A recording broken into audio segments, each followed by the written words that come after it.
Are you ready? Jamie Markley, David Van Camp, and Scott Robbins. Did we just become best friends? Yep. Making sense of it all. Now I get it. And having some fun. Lighten up, Francis. This is the Markley, Van Camp, and Robbins Show.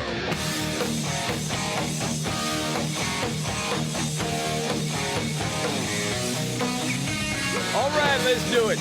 The Markley, Van Camp, and Robbins Show. I'm Jamie Markley. That's David Van Camp. Scott Robbins at home resting.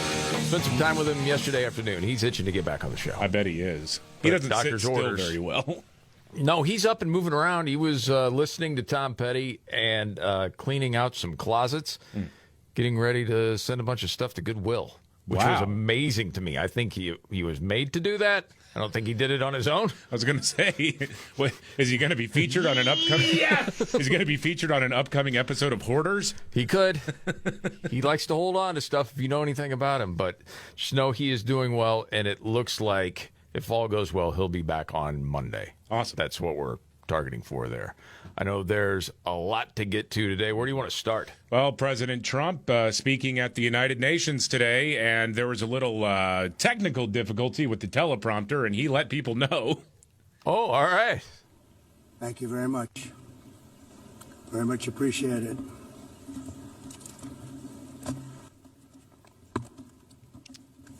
And I don't mind making this speech without a teleprompter, because the teleprompter is not working. I feel very happy to be up here with you nevertheless, and that way you speak more from the heart. I can only say that whoever's operating this teleprompter is in big trouble. But the thing I like, too, is because there's also a side of him that's actually serious about that. Who is responsible for this, and when can I expect their resignation? Just because of his time in show business as well. Oh, yeah. And you're on this big stage with the United Nations, and he brought it up a second time. I've got another clip that I just grabbed on the fly here, Jamie, where he was talking about how useless the United Nations is. Really? Yeah. Is doing them. And sadly, in all cases, the United Nations did not even try to help in any of them. I ended 7 wars, dealt with the leaders of each and every one of these countries, and never even received a phone call from the United Nations offering to help in finalizing the deal.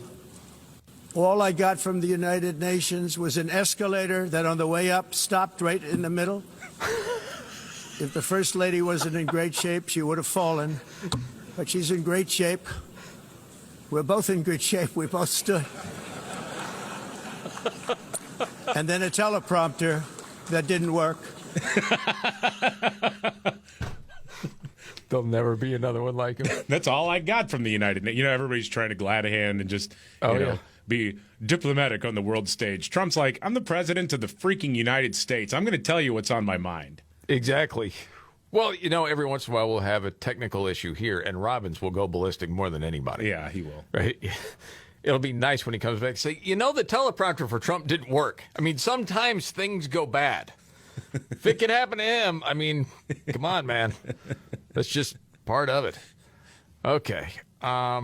He mentioned a humanitarian victory. Yeah, and this is what he does. He called out Western Europe and the UK when it comes to mass migration, and he says, "Hey, look, you gotta solve this, or your country's going to die."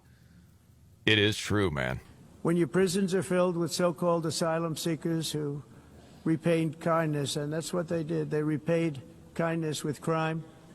It's time to end the failed experiment of open borders. You have to end it now. See, I can tell you. I'm really good at this stuff. Your countries are going to hell. In America, we've taken bold action to swiftly shut down uncontrolled migration.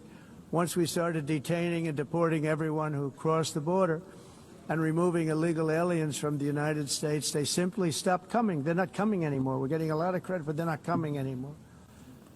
This was a humanitarian act for all involved, because on the trips up, thousands of people a week were dying. Women were being raped. Nobody's ever seen anything like it. Raped, horribly beaten, raped on the trip up. Yeah, not to mention all the kids that were unaccounted for. Yeah. that we're still finding. Oh, yeah, and you're going to have the big fact check. Thousands of people weren't dying every week. Well, a lot of people were dying every week. Yes. I mean, it was a record number of people dying within, I forget what the proximity to the southern border was, but it was hundreds of people dying. And, again, thousands of people who were trafficked, who were sexually assaulted on the way up. Mm-hmm. That includes kids. And millions of people in the United States will never know it. Yeah. Because their news source didn't give it to them. No. And again, like we've talked about for a long time, the most loving thing you can do for people, especially who are in third world hellholes, is have a strong border at the southern end of our country. Because if you're not, if you don't, you're putting people in harm's way, because bad people are going to take advantage of desperate folks trying to come up. Always. Yeah, it's so true.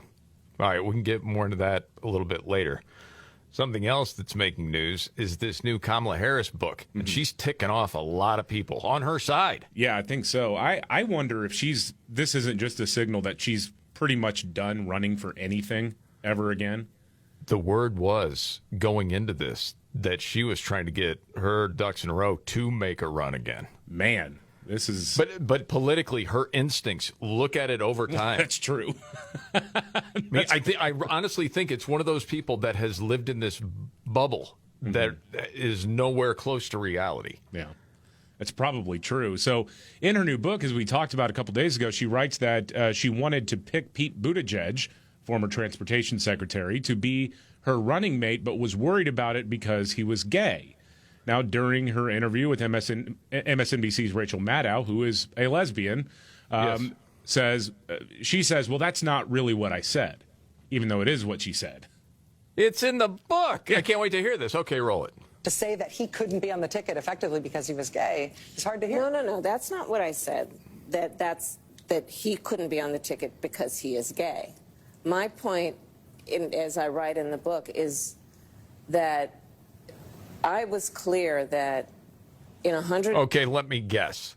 Because she was a woman of color, a black woman, there was too much to ask to have then a gay man on the ticket. Yes, which is the long way of saying I didn't pick him because he was gay. Exactly. But what she wants to say is, well, I blame all of those, bigoted people in the United States, like the Democrat voters. Yes.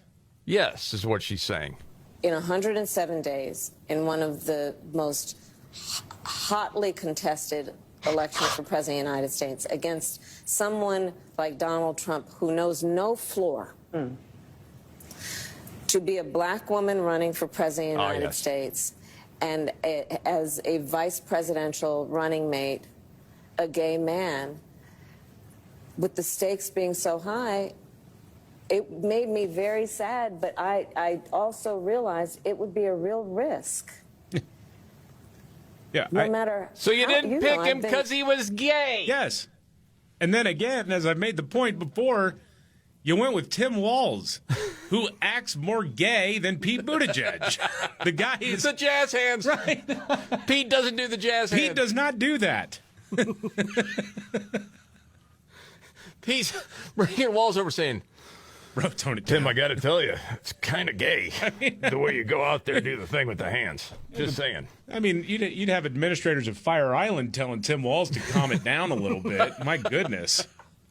All right, here's the rest of Kamala. No matter how, I've been an advocate and an ally of the LGBT community my entire life. So it wasn't about any prejudice on my part. No, nobody said it was. It was that you assume that Democrat voters are prejudiced. Absolutely. That's what you were saying. And of all people, you know who is really not buying this? Who's that? Pete Buttigieg. Oh, yeah. I think it was Politico that caught up with him. Yeah. And this was news to him that she really wanted to pick him but didn't because he's gay. Well, I was surprised when I read that. I just believe in giving Americans more credit than that. My experience in politics has been that the way that you earn trust with voters is based mostly on what they think you're going to do for their lives, not on categories. Well, yeah. Well, you're in the wrong party then, dude. Yeah, because the Democrat Party is all about categories. Yes, it's box checking. Yeah. And she was afraid that I could check too many boxes here. I don't want to do that because I just can't trust the people. I will say, I mean, he slings a good line of BS. I think that's why media loves him, because he can speak well on camera. But I'll give him credit for that line. Like, I think we need to give more credit to the American people than that, because I do agree with him on that. That the Democrats, especially in the last 5-10 years, have never given. Really, this is sort of an Obama phenomenon, I think. Yeah. Where no matter what American voters do, we're always disappointing the Democrat elites. We're always not good enough for them. Yes. Yep. It's so true. I'm also laughing because, the national nightmare is over. Uh-huh. We almost had a Tiananmen Square moment. As a matter of fact, Tim Walz said this is like North Korea. Jimmy Kimmel, a late-night host, getting suspended for a few days, able to take a paid vacation, basically, and a nap for 5 days, all of a sudden is reinstated. They've got to feel like complete dopes if they had any common sense at all after the total meltdown they had. Democracy dies, this dictator, and making it Jimmy Kimmel suspended. And so he's back tonight, but sort of. Yeah, well, there's a lot of affiliates that aren't going to be taking the show. Stations owned by Sinclair and Nexstar. Both are saying, no, we want to know that he's not going to fly off the handle. Now, that is not an FCC thing. That is the market deciding. We don't like that content. We want to make sure he's not going to say something freaking crazy again. Yes, because for viewers of Sinclair and the Nexstar stations, the way we understand it, and I've read it, they had a lot of viewers calling saying, this is garbage. Yeah. What's going on, whether they looked at it as it was insensitive or he was just lying to his audience, trying to paint the shooter as MAGA, whatever it was. The audience is upset. And so then, as ABC said it in their statement, a lot of this was about timing. Yeah. They couldn't be more wrong. It wasn't about timing the way the viewers were ticked off. It was either because he was lying or it was insensitive. You know what I'm saying? Yeah. And by the way, I don't think that he was going to back down at all. I mean, at least according to someone in the know that's on CNN. I just happened to hear this clip. I don't know if you heard it, but we knew before that Jimmy Kimmel was going to double down against MAGA, last Wednesday. But this is what was on CNN. And I have to tell you that based on what I have been hearing from my sources, and based on what we know about Jimmy Kimmel, we should not expect Jimmy Kimmel to tone down his commentary. That is not something that he is interested in doing. That is not his brand as a comedian. And you have to keep in mind that many of his fans who agree with him don't want him to tone that down as well. So, yeah, I know some people will be tuning in to see what he has to say tonight. But as far as ratings, when you've got all the Sinclair and Nexstar stations off, hurt. Yeah. There's no doubt about that. Sounds like the market has spoken there. Get over it, people. If Robbins were here, it would be a lot stronger than that, to be honest. All right, a couple of news updates and the 5 stories we're watching today. Straight ahead.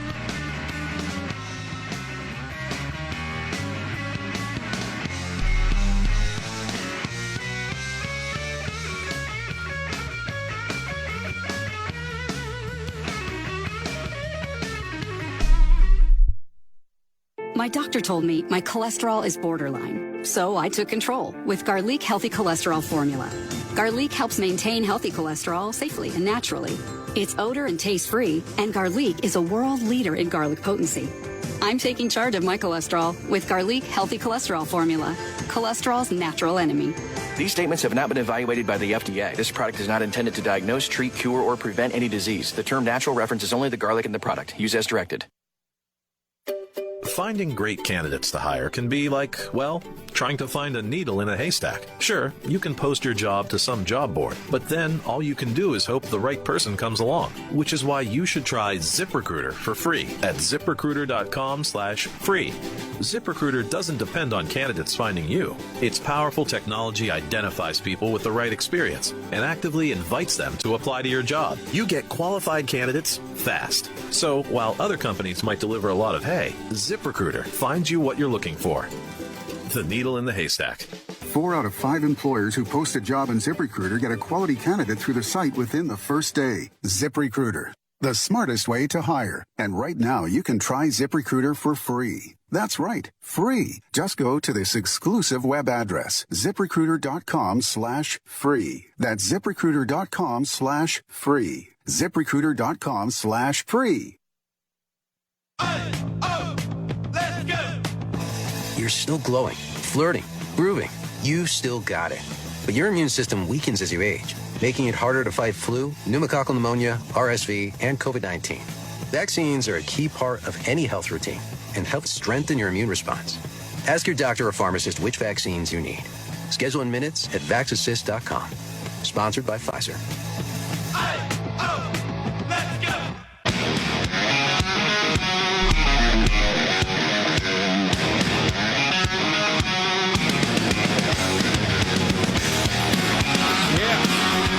Good morning to the Van Camp and Robbins Show. I'm Jamie Markley. That's David Van Camp. Scott Robbins resting, hopefully back on Monday. Now time for the 5 stories we're watching today. All right, number 5. The anti-Trump gunman who fired several shots at a California ABC station left a handwritten note in his vehicle saying that he was going to be targeting several members of President Trump's administration, including the Attorney General, the FBI Director, and the FBI Deputy Director, Dan Bongino. Among other things. So clearly a right-winger. Anyway, number 4, that's a groiper, right? Yeah, right. Sure. Number 4, Jimmy Kimmel is back on the air tonight after being suspended for offensive comments he made about Charlie Kirk. However, 2 major TV station owners, Nexstar and Sinclair, say they're not going to air the show because they want to know that he's not going to, tick off their audiences. Yes. That's the way it works in this business. Yeah. Number 3, under pressure from the House Oversight Committee, Google has admitted to censorship under the Biden administration. They are going to end bans of YouTube accounts of thousands of Americans who were censored for political speech and also talking about COVID-19. They've admitted it now. Well, that's good. That the Biden administration pressured them to censor Americans and remove content that did not actually violate YouTube's policies. I don't remember, the lefties at that time screaming about free speech. No, they were on the bandwagon of if it saves just one life. Yeah, which, quick side note, this open letter by the ACLU that was signed by around 400 celebrities supporting free speech, Jennifer Aniston, Jason Bateman, Robert De Niro, Jane Fonda, all these people, Selena Gomez, Tom Hanks. I mean, we don't have time to go through the entire list. Yes, we support free speech. For Jimmy. They should be embarrassed. Mm-hmm.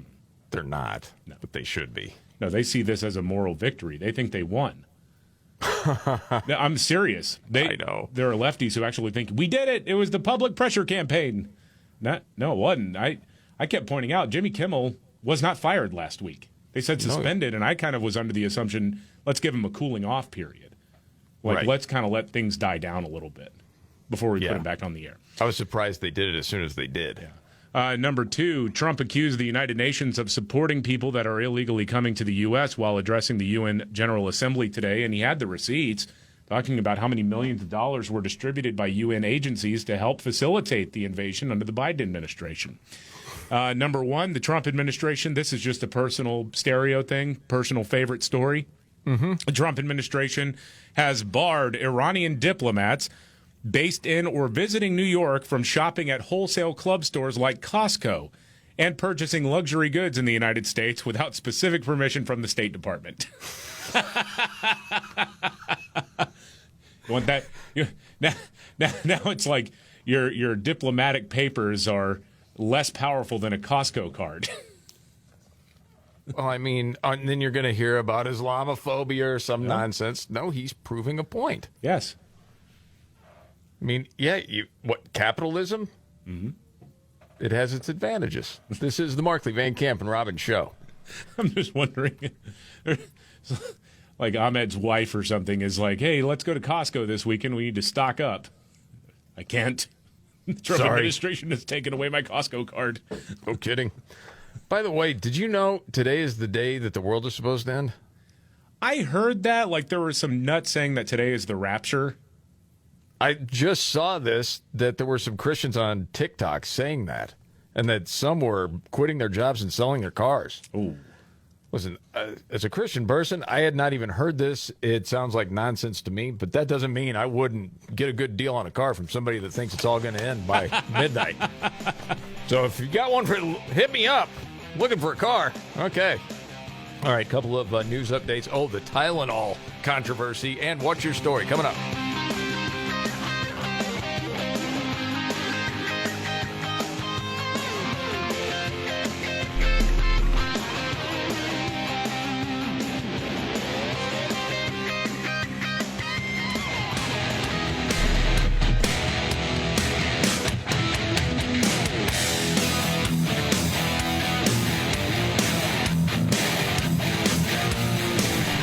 The Markley, Van Camp, and Robbins show. Now Jamie Markley, the Gen Xer, the millennial, David Van Camp, the sexy boomer, Scott Robbins, resting at home. Got to spend some time with him yesterday. He is still bruised on that left side of his body. Had a valve replacement procedure done. And there are parts of his body that are still purple, according to Scott. Yeah. I told him I would not look. I refused. He wanted to show, and I said no. He calls it grimace now. Outside of that, he was up and moving around, and he's doing very well. He cannot wait to get back on the show, and hopefully that's going to be on Monday. Okay, so Trump was talking about China using coal, David? Yes, well, President Trump, as he was addressing the United Nations this morning, he called out China for pushing renewables to the rest of the world. And the context is he's also saying, hey, look, we got to get real about this renewable energy stuff because it's not effective. It can be fine as a backstop if you want it, but it's not the answer. Got it. We're getting rid of the falsely named renewables. By the way, they're a joke. They don't work. They're too expensive. They're not strong enough to fire up the plants that you need to make your country great. The wind doesn't blow. Those big windmills are so pathetic and so bad, so expensive to operate. And they have to be rebuilt all the time, and they start to rust and rot. Most expensive energy ever conceived, and it's actually energy. You're supposed to make money with energy, not lose money. You lose money, the governments have to subsidize. You can't put them out without massive subsidies. And most of them are built in China, and I give China a lot of credit. They build them, but they very few wind farms. So why is it that they build them and they send them all over the world, but they barely use them? You know what they use? Coal. They use gas. They use almost anything, but they don't like wind. But they sure as hell like selling the windmills.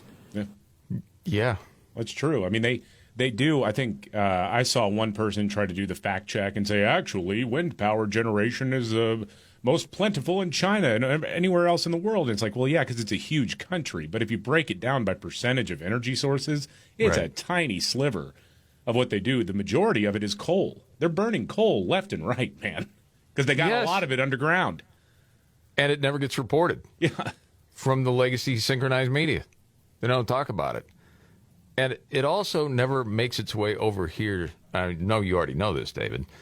When, in Europe, all of a sudden, it's pretty calm for a number of days. And then people are asked to ration, whether it's air conditioning, heat, whatever it is. He's right. It doesn't work. As a backup, maybe. Yeah. But if that's your main source of power, you could be in a lot of trouble. Well, remember the big blackout in Spain. Basically, the entire country went dark, and they called it rare atmospheric conditions, which is code for it was cloudy and the wind wasn't blowing. That's true. So they lost the power. Yes. Yes. Oh, didn't think that one through. Did you notice all the freak out yesterday to Trump and RFK Jr. talking about Tylenol? Oh, yeah. because the FDA under Trump administration's autism action plan will warn physicians about a possible link between acetaminophen, Tylenol, during using that during pregnancy and an autism risk. And there's been all these different studies that have sort of conflicted over time, but one of the latest ones from Harvard said there is this link, and you would just want to stay away from using it if possible. Yeah. I mean, I'll play you the clips from people that you would trust. I was having this conversation with someone in the medical field, basically explaining at least two people that I have a level of trust would be Dr. Marty McCary and Dr. Jay Bhattacharya, because they really stuck their neck out during COVID. And really, for no other reason than to be honest with the public about what was going on. Yeah. And they took the arrows for it. Oh, sure they did. And now they're a part of this administration, so I want to hear what they have to say. Well, Marty McCary was on with Chris Cuomo on News Nation last night, and it felt like Chris Cuomo had some sort of gotcha, but I'll play the exchange. 2 of previous studies, and they came up with what I would term as a layman, right, because I'm not a clinician, as a split decision in favor of studies that found that Tylenol may have an association with negative effects, including potential forms of autism. This research is not a split decision, as you described. 27 studies found an association between prenatal use of acetaminophen and autism. And there were 13 studies that went the other way, but the authors concluded that the higher quality studies favored an association. And if I can just quote the dean of the Harvard School of Public Health, my former institution, quote unquote, there is a causal relationship between prenatal acetaminophen and the neurodegenerative disorders of ADHD and autism spectrum disorder. So when you hear that, David, what's your reaction? Well, I think it's something to look at. And I mean, if you want to know the risks, I mean, I think out of all of us, I'm the one who's closest to having a child and having a pregnant wife and all of that. My kids are now 4 and almost 6, but there's all sorts of warnings about painkillers. And I know Tylenol, that was a big deal because Tylenol is like the only one that's recommended as a fever reducer for pregnant women. And so I understand that there would be some concern there, but again, what Harvard is saying in this meta-analysis or whatever they call it is basically they're saying don't overdo it. They said something like for continuous use for 4 weeks or something like that. Okay, is one of the things that they have found to be problematic for pregnant women and the fetus. But of course, you always want to weigh all of your options, right? Because if you have a high fever and you're pregnant, that can also lead to really, really bad effects. So you want to handle it, but I always think more information is always good. Yes. I don't understand. There's this knee-jerk reaction. I shouldn't be surprised by it because there's always a knee-jerk reaction. Yes. But the vitriol that comes out, there may be downsides to taking Tylenol, and we want to make sure that people are informed about this. Yeah. So Bhattacharya, National Institute of Health, by the way, McCary is the head of the FDA now. This is what he had to say. So there was a couple of large studies essentially looking at moms who were pregnant, about to give birth, who had Tylenol versus who didn't. And there's an association with increased risk of autism in their kids a few years later. there's a big dispute in the literature about it. But it's one of those things where the president is right. If you don't have to take Tylenol, as a pregnant mom, don't take it. If you have a high fever, that's a different question. There's not really a lot of other alternatives. But if that's not the case, don't take it routinely. I think it's just prudent medicine to say, if there's a correlation and it suggests, then it's just smart to try to do something else instead. Because why put your kid at that risk? And he went on to say, it's not like we've figured this whole thing out. We haven't. But that's part of what science is. And they also talked about this other drug that can help someone that does have autism. And we can get into that a little bit more later. But yeah, the pushback on this stuff is massive. All right, it's that time of the show. We go around the table. May not be the biggest story out there, but it caught your attention. David, what's your story? Let's see. Democrat Senator John Ossoff actually tried to draw a parallel between the assassination of Charlie Kirk and the temporary suspension of Jimmy Kimmel on ABC. No. Yeah. You know, they're both bad for democracy. They call him toss-off for a reason. Yeah. Here we go. Violence targeting political activists, no matter how strongly we may disagree with their views, is completely unacceptable, and it's incompatible with a free society and a flourishing democracy. And we should be united in recognizing that for politicians, for the state, for the government to use official power to intimidate critics, to silence those who speak in ways the government doesn't like, is also fundamentally inconsistent with a free society and a flourishing democracy. You know what? And if you had raised those concerns with social media during COVID and then with the vaccines, then I could take you seriously. Mm-hmm. But you didn't. No. And comparing a guy that was murdered in front of not just his family, the entire nation, to a guy getting suspended a couple of days from his TV show on broadcast TV, you're an idiot. Yes. You can't both sides this one. They try to. It's pretty interesting to me. Story I got is kind of wild, and it reminded me of Robbins, because those who know, he had those back-to-back heart attacks in 2015, was out without a pulse for 30 minutes. He's a walking miracle. Mm-hmm. Here's a guy that had a massive heart attack as he's behind the wheel of a car after working out at the gym. He's 64 years old. Yeah. Crashes the car into this building that happens to be right next to a cardiovascular doctor's office. Wow. And as the story goes, the reason the guy's still alive is because the doctor was able to come out and basically save him.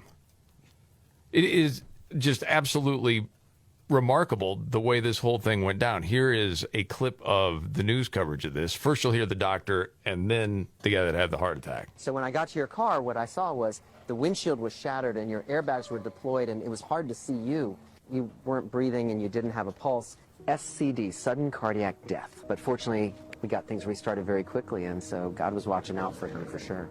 It's such a testimony of God's greatness, of all the things that had to happen to keep me alive. I'm blessed. It's a miracle. Man. Said my widowmaker, the lower descending artery, 95% blocked. The upper part, 90% blocked. Jeff Garisi is the guy's name. Wow. And that is unbelievable. And glad he's okay, and they're around, obviously, to tell the story. Okay. Much more to get to. Oh, we got to get to another story about China, which is pretty funny, with Trump. And Nimrods in the news coming right up.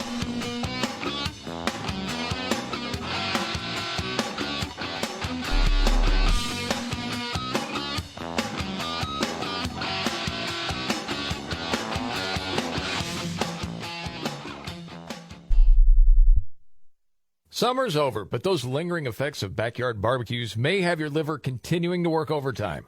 And the holidays are right around the corner. That means turkey dinners, pies, and all sorts of other stuff that's taxing on the body. That's why now is the perfect time to develop a healthy new habit that will get your liver back in tip-top shape. So in addition to moderation, let me tell you about something I've started taking to help me feel my best. It provides an easy and delicious daily detox using proven all-natural ingredients like turmeric, milk thistle, and globe artichoke extract to give my liver the support it deserves. Your liver is one big filter, and Active Liver from New Nordic helps keep it from getting clogged up so you can feel your best. Get started now so you can enjoy the benefits later. Your liver works overtime to filter toxins out of your system, so the least you can do is to show it some love by taking Active Liver. Available in both easy-to-take tablets or delicious gummies. You can find Active Liver online at Amazon or pick some up today at your local CVS, Meijer Grocery, or ShopRite. Diabetes, high blood pressure, anxiety meds, everyone's on them. If you're a 50-year-old male, maybe a bit porky, and you may even have type 2 diabetes, $1 million of term insurance may only cost you about $200 a month. Call Term Provider. Speak with Big Lou at 800-859-3220. Big Lou will find a term life policy for you even if you have type 2 diabetes, are overweight, or have high blood pressure. Term Provider has helped thousands of people like you who think they can't afford term life insurance. To buy $1 million of affordable term life for you, all you need to do is call Big Lou at 800-859-3220. Lou will make sure the scales are tipped in your favor. Call 800-859-3220. Big Lou will answer your call and work to fit you into a term life policy that you can afford. Remember, Big Lou's like you. He's on meds too. Call 800-859-3220 or biglou.com.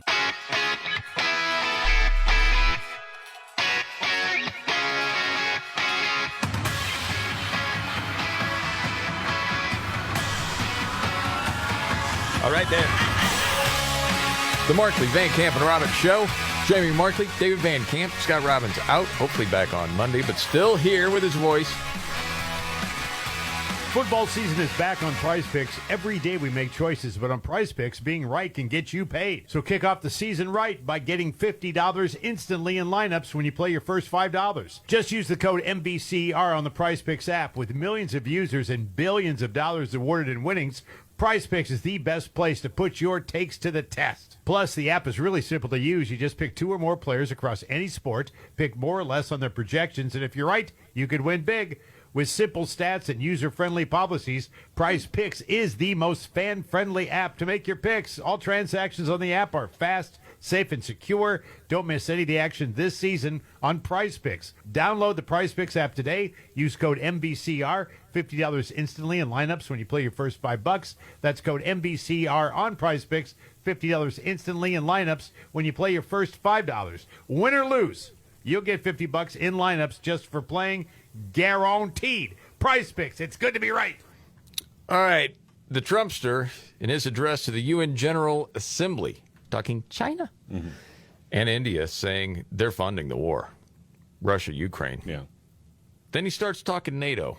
That's when it gets good. China and India are the primary funders of the ongoing war by continuing to purchase Russian oil. But inexcusably, even NATO countries have not cut off much Russian energy and Russian energy products, which, as you know, I found out about 2 weeks ago, and I wasn't happy. Think of it. They're funding the war against themselves. Who the hell ever heard of that one? In the event that Russia is not ready to make a deal to end the war, then the United States is fully prepared to impose a very strong round of powerful tariffs, which would stop the bloodshed, I believe, very quickly. But for those tariffs to be effective, European nations, all of you are gathered here right now, would have to join us in adopting the exact same measures. Right. Yeah. And will they do it? Probably not, because they, again, I mean, he warned them about this, almost a decade ago. And remember the German delegation, they were laughing. It's 2018. And our media was celebrating, like smugly, like, yes, the Germans are laughing at us. Isn't that droll? Like, no, actually. Until he was proven right. Yeah, Trump was totally proven right. And, Europe and Germany in particular, they went down this road of saying, hey, we're going to still rely on energy from Russia, but we're going to, hamstring our own energy production in order to do all the renewable crap. And they put themselves in a box. Yes. It's also interesting as you're watching this, as Trump is speaking, like when he mentions China, and then it will focus on the Chinese delegates, and you can tell they're not happy. No. Who cares? Exactly. But that just goes into the entertainment value of watching it, I guess. All right, we got to get to Nimrods in the news. No, not the 5. Do we have 5 Nimrods? We probably do. When the going gets tough. Damn it, this is too hard. The dumb get dumber. All right, Ian. It's Nimrods in the news on the Markley, Van Camp, and Robbins Show. I love the poorly educated. All right. Nimrods in the news. We do have 3 of those a day. We go down to Florida for this one. 48-year-old woman Crystal Watts arrested. Why? She allegedly battered a 33-year-old man with silly string. Well, how bad could that hurt? Well, she confronted him, began spraying, and emptied it all. That's when she threw the can at him, hit him on the forehead, caused a gash. Ooh, yeah. She was charged with battery, spent a night in jail before being freed on a $1,000 bond. The police did not list a motive, so it was unclear why she attacked him. He wasn't arrested. There was no indication he did anything to her at first. It's also unclear what their relationship is. That said, her phone number is linked to an escort service, which has a website featuring a variety of naughty photos of her under the name Taylor. And apparently, in a recent post featuring her, she says that she is, quote, back in the saddle and ready to ride. Silly string, huh? Yeah. I don't want to know. And that's Nimrods in the news.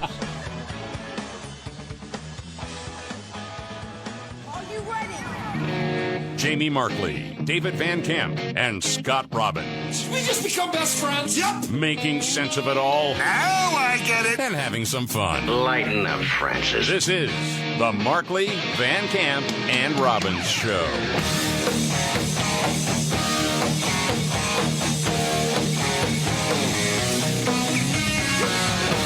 The Markley, Van Camp, and Robbins Show. I'm Jamie Markley. That's David Van Camp. Scott Robbins at home resting. Oh, too bad he wasn't here for this. You have a Kamala Harris update? Oh, yeah. Well, Kamala Harris on The View today talking to the cows. And, of course, they wanted to ask about that question that pretty much was the final nail in the coffin for her chances to become president. Oh, what would you have done different? Yeah, is there anything that you would have done differently, something to that effect? And she goes, nothing comes to mind.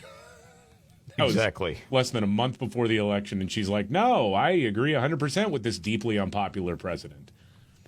It was unreal. I remember the day it happened. Oh, going like, oh, well, that's a campaign ad right there. Thank you. Yep. Exactly. I'm Donald Trump, and I approve this message. Well, she was asked about that moment today on The View again. Okay. That day and that interview, for me, really was symbolic of the issue. It did not create the issue, but it was symbolic of the issue, which is that Gosh, here we go. I'm a loyal person. And I didn't fully appreciate how much people wanted to know there was a difference between me and President Biden. What? I thought it was obvious. And I didn't want to offer a difference in a way that would be received or suggested to be a criticism. Wow. I thought it was obvious. I think when you have a person that I believe to be inauthentic, will say whatever in front of whatever audience, basically, to get some sort of approval. You're not really standing strong on anything. Right. Because you remember during the campaign, it was like, well, you for this or against it? Because before you said you were against it, but now, well, I'm trying to get elected president. When you constantly basically have to misrepresent what you're about, you can easily get into these situations where you can't explain what you really mean. Yeah. And then you're sort of jumping through hoops. Take that, and how bad she is at this, and you get the word salads that we get, which are monumental. Yeah, I mean, it's a buffet at this point, man. No doubt. She didn't appreciate that people would want to know the difference. Yeah, like if that in fact is true, you should not hold any office. But this to me is similar to a guy like Beto O'Rourke, who you get raised in a political environment where people think that you're great. People around you tell you all the time that you're great, and they want to elevate you constantly. And you never actually internalize any sort of outside criticism, and in fact, you outright reject it. And then you're surprised by the fact that actually people want to know, if you're seeking a job, how you would do that job better than somebody else. Yes. How could you possibly be surprised by that answer unless you're just kind of stuck in this little bubble where everybody's telling you you're this historic figure and you're destined for it? Well, again, like Beto, just born to be in it. Right. There is a class of politician, especially in the Democratic Party, that lives in that world. I think Gavin Newsom is also part of that world. 100%. He's one of those people. Yes. And you had another clip of her, and this was from last night. She's got this book out to promote. Yeah. Trying to, get herself in position to run again. That was the word. Yeah. But she is shooting herself in the foot daily now. Oh, completely. Yeah. So she was asked why she didn't try to force Joe Biden out of the race earlier last year, and then she tried to pivot a little bit. Yeah, because she would have known she was around him. Yeah. He couldn't do the job. Yeah. I think that, one of the reasons I wrote this book, Rachel, is there are actually a number of reasons. One is that it is unprecedented, right? To your point of what you said in your opening, we had a president of the United States running for re-election, 3.5 months from the election, decides not to run. The sitting vice president enters the race against a former president of the United States who's been running for 10 years with 107 days to go. And it ended up being the closest presidential election in the 21st century. Okay. Against these incredible odds that I was up against, and I was still able to make it the closest. Mm-hmm. Even though I had a whole apparatus that was telling people he was Hitler, and we almost had him in jail. Yeah. Almost.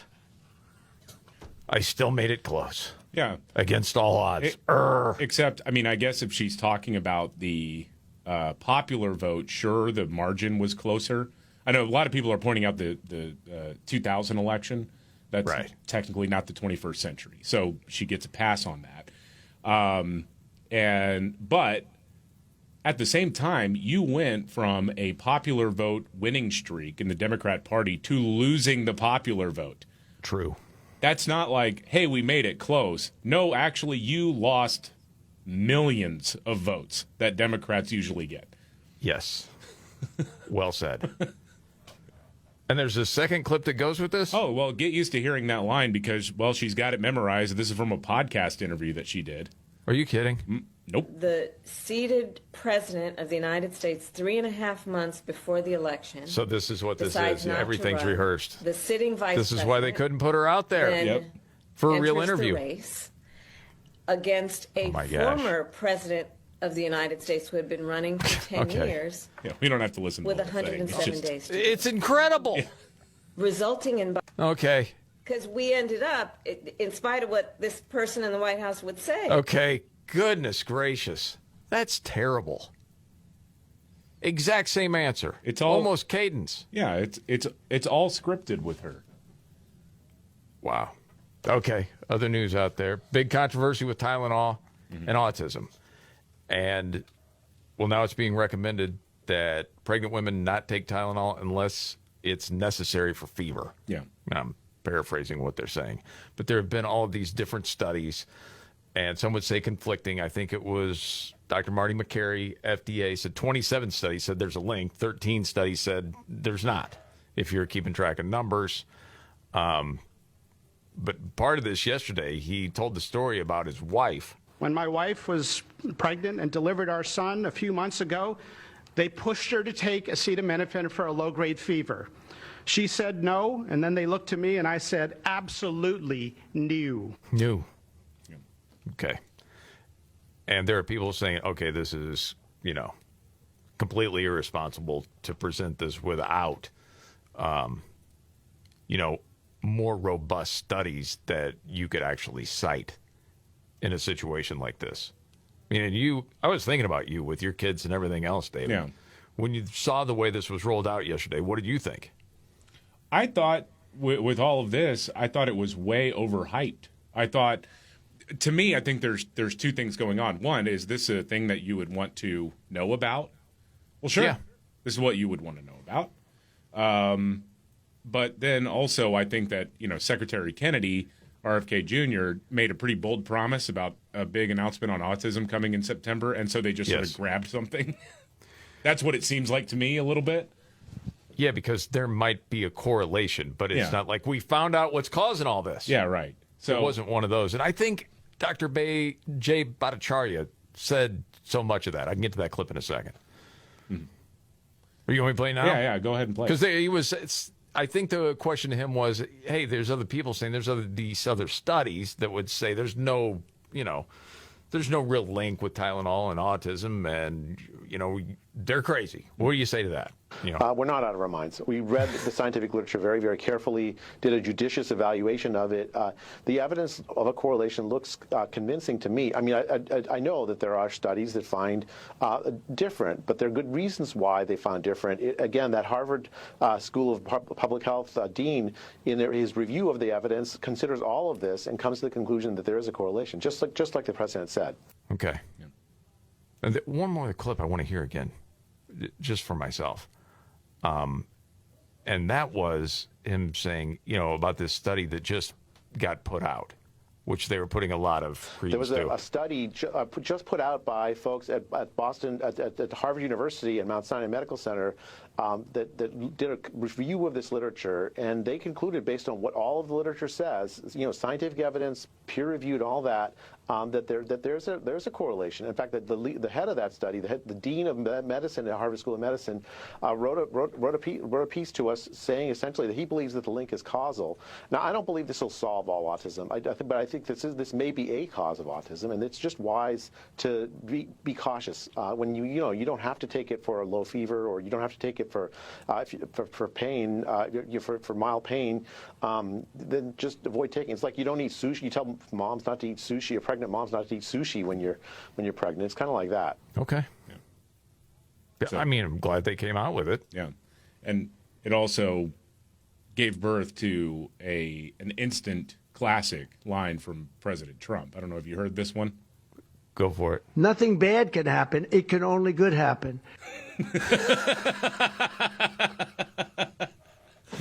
Nothing bad could happen. It can only good happen. I knew what he meant. He was having some trouble with some pronunciations. Sounded like he could have been on this show. What was the one? It was just very simple. Just not good, I think is what he said. So taking Tylenol is not good. All right, I'll say it. It's not good. For this reason, they are strongly recommending that women limit Tylenol use during pregnancy unless medically necessary. Let me give you really the scientific pronunciation here. Not good. Got it. Thank you. All right, moving on. Caroline Leavitt, press secretary, was talking about violence from trans people, Dave. Yeah, well, White House press secretary Caroline Leavitt says that the FBI is going to start looking at radical trans groups amid the rise in people from that community lashing out violently. We've seen a lot of them. Yes. I mean, especially considering how small a percentage of the overall population they are. I mean, we've got multiple school shootings. We've got the assassination of Charlie Kirk, the attempted assassination of Supreme Court Justice Brett Kavanaugh, not to mention the violent takeover of so-called Cop City in Atlanta, led by a whole lot of people in that group. Yeah, it should be looked at, of course. It's definitely something worth looking into, and I think anyone who denies that at this point is being willfully ignorant. And the administration is taking it seriously, all causes of violence, and why these people would be driven to such evil and such hatred. And there's probably many answers to that question, but the administration is really focused on all of them. Okay. Fair enough. And just so you know this, Antifa doesn't exist. Are you serious? That's according. Did he really say this?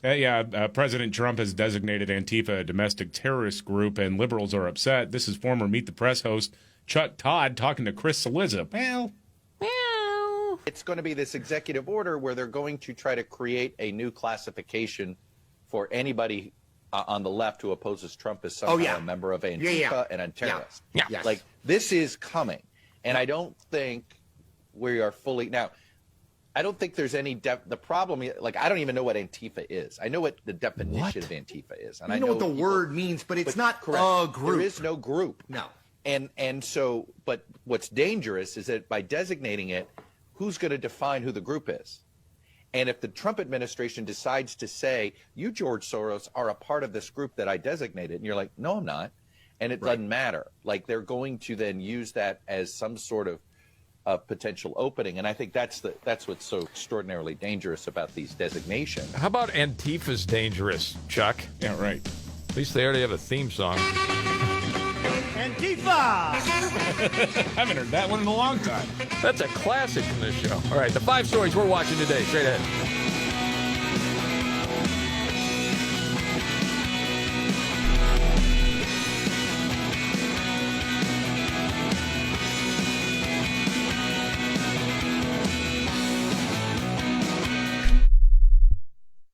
What are you doing every day to support your liver? If you enjoy sweets, fast food, alcohol, or take any medications, that's a vital question to ask. Hi, I'm Sherry Torkas, pharmacist and health author. For over 30 years, I've helped people make informed decisions about their health, especially concerning prevention and long-term wellness. Supporting your liver isn't just a wellness trend, it's a daily essential. That's why I recommend Active Liver by New Nordic. It's made with plant-based ingredients like milk thistle, turmeric, and globe artichoke, herbs clinically studied for their protective and restorative effects on the liver. Active Liver blends traditional herbal wisdom with modern scientific research. Not all supplements are created equal. I trust Active Liver because it's backed by science, meets strict quality standards, and delivers true daily liver support. Protect your liver and give it the support that it deserves by making Active Liver from New Nordic part of your daily wellness routine. Find Active Liver in stores at your local CVS, Meijer Grocery, or online at Amazon or NewNordicUSA.com. Football season is back on Prize Picks. Every day we make choices, but on Prize Picks, being right can get you paid. So kick off the season right by getting $50 instantly in lineups when you play your first $5. Just use the code MVCR on the Prize Picks app. With millions of users and billions of dollars awarded in winnings, Prize Picks is the best place to put your takes to the test. Plus, the app is really simple to use. You just pick 2 or more players across any sport, pick more or less on their projections, and if you're right, you could win big. With simple stats and user-friendly policies, Prize Picks is the most fan-friendly app to make your picks. All transactions on the app are fast, safe, and secure. Don't miss any of the action this season on Prize Picks. Download the Prize Picks app today. Use code MVCR, $50 instantly in lineups when you play your first $5. That's code MVCR on Prize Picks, $50 instantly in lineups when you play your first $5. Win or lose, you'll get $50 in lineups just for playing, guaranteed. Prize Picks, it's good to be right. The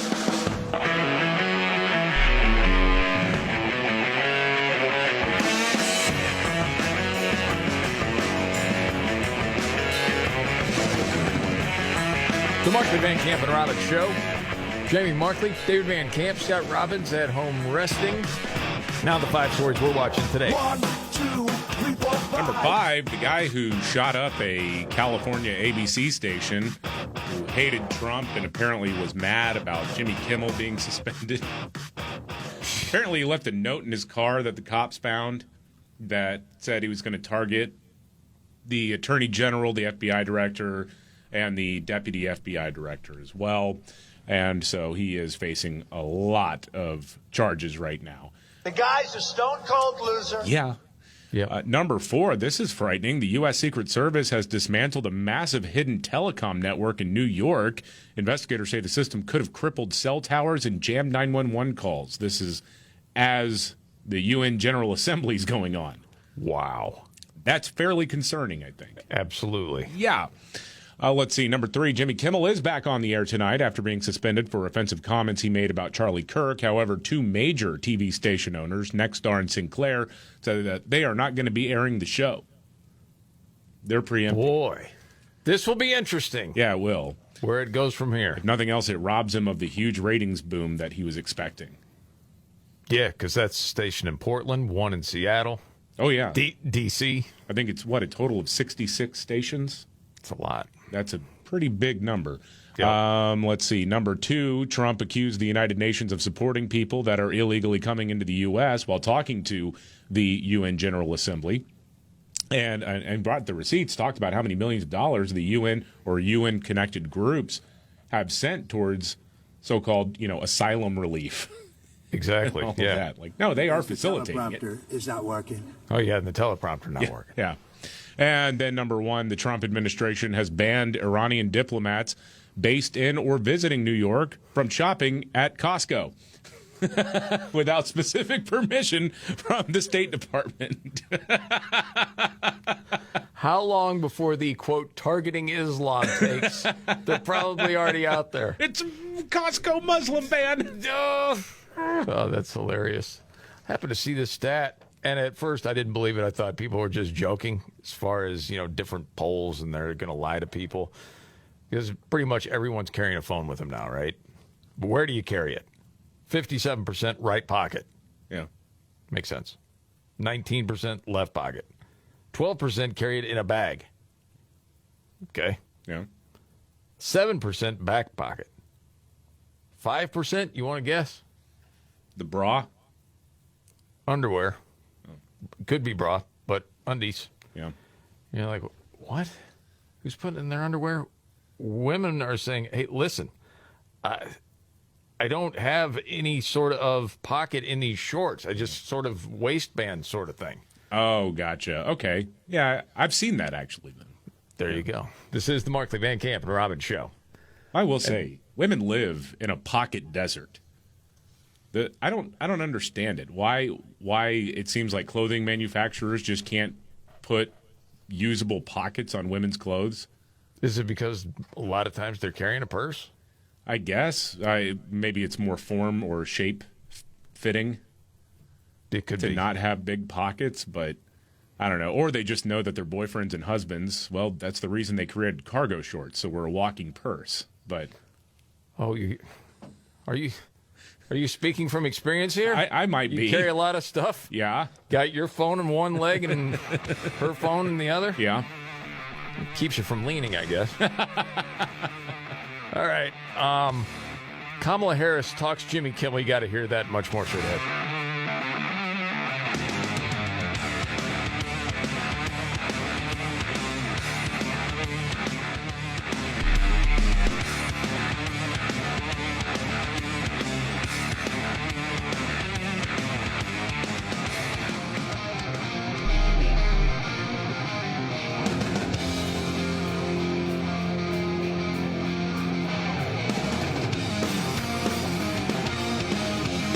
The Markley Van Camp and Robbins Show.